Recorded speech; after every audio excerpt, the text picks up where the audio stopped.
368번 문제 피셋 문제입니다. 자, 제목을 봅니다. 비율입니다. 단위 퍼센터. 실제 표에서도 비율로 구성된 표를 통해서 이제 무엇인가를 묻고자 하는 겁니다. 자, 이제 머릿속에서 퍼센터 또는 비율로 구성된 표를 통해서 실수값을 찾을 수 있다 없다. 없기 때문에 그에 따라서 접근해 보는 겁니다. 자, 1번 92년 노동시간당 산출. 자, 노동시간당 산출이기 때문에 산출 표현에 들어간 이 항목을 보고서 매부인 증가했다. 자, 표 제목이 1992년입니다. 근데 데이터는 표는 2006년, 2007년. 결국은 1992년이 저량값이라는 얘기입니다. 그때가 얼마인지 모르지만 그때 각 항목에 대한 값이 얼마인지 모르지만 그때를 100으로 두자 이겁니다. 100으로 두자. 그러면서 이걸 대비, 자, 100을 기준으로 두고서 2006년과 2007년 표를 만든 거죠. 자, 그런데 표에는 92년 데이터가 있다 없다 없습니다. 그래서 판단할 수 없다. 자, 2번 인건비, 3번 산출량을 묻고 있습니다. 그래서 2번과 3번은 퍼센트를 통한 실수값을 찾으라는 얘기입니다. 찾을 수가 없죠. 그래서 일단 표시해두고 4번 보세요. 2007년 3분기의 노동시간당 인건비. 노동시간당 인건비이기 때문에 이걸 봐야 되겠죠. 2007년 3분기입니다. 예. 노동시간 인건비. 2006년 동기 3분기 보면 비교하면은 6.1%. 자, 차이값은 6.1 맞습니다. 6.1% 증가했다 그러면 안 된다. 왜? 비율의 차이값은 퍼센트 포인트를 써야 된다 이거죠. 그래서 포인트가 들어가야 되는데 빠졌습니다. 그래서 틀렸습니다. 그럼 이제 2번과 3번 가운데 답이 있다는 얘기인데, 자, 분명히 우리는 비율 또는 퍼센트로만 구성된 표를 통해서 실수값을 찾을 수 없다고 했습니다. 그래서 2번과 3번, 자, 인건비에 대한 얘기입니다. 3번 노동시간당 산출. 자, 노동시간당 산출입니다. 2번 놔두고 3번을 먼저 볼게요. 노동시간당 산출 비율.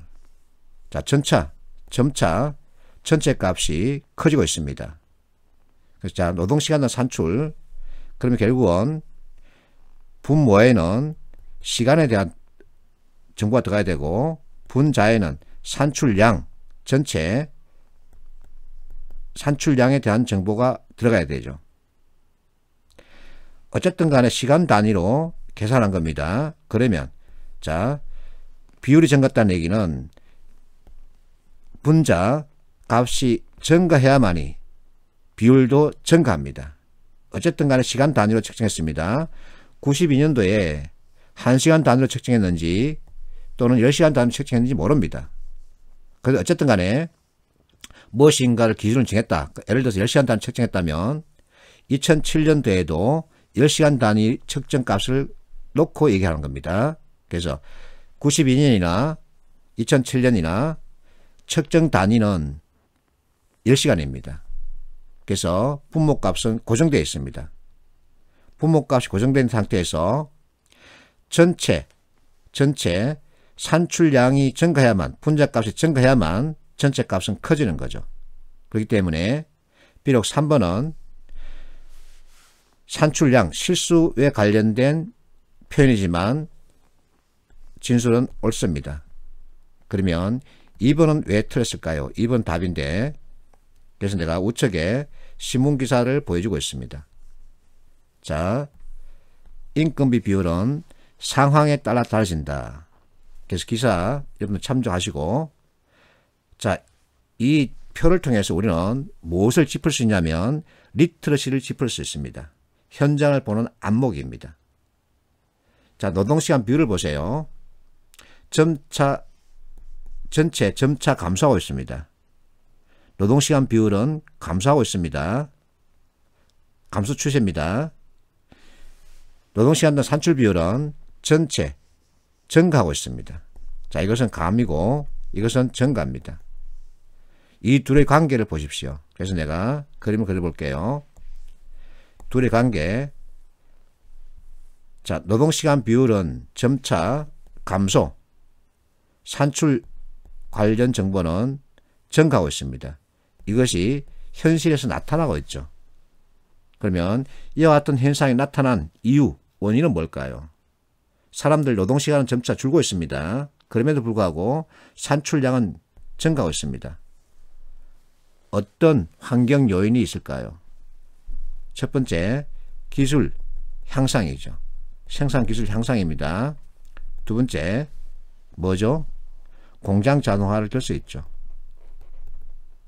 그래서 이와 같은 것을 짚어낼 수 있어야 합니다. 이것을 가지고 여러분들이 지금 현재 산업계에서 일어나고 있는 실제 상황을 짚을 수 있어야 합니다. 이게 바로 리트러시이자 현장을 읽어내는 안목입니다. 자, 세 번째, 노동시간당 임금비 비율을 보십시오. 시간당 임금 비율이 점차 커지고 있습니다. 자, 이것은 무엇을 뜻할까요? 그만큼 임금비가 오르고 있다는 얘기죠.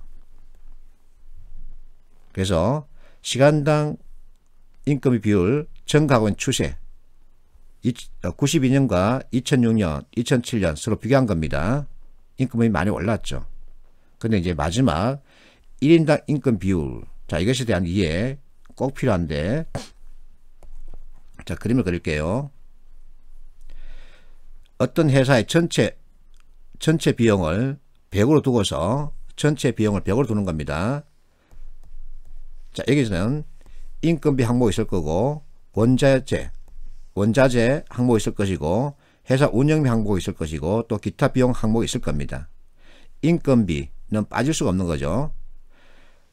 자, 1992년도 전체 운영의 회사 운영 관련 비용에 대한 구성비입니다. 얼마인지 모르지만 이렇게 그림을 잡아보는 겁니다. 시간이 지나면서 관계를 살펴보는데 이때 전체 금액을 100으로 둘게요. 100억으로 둘게요. 자, 2006년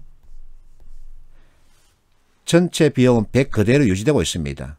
근데 원자재 가격이 내렸습니다.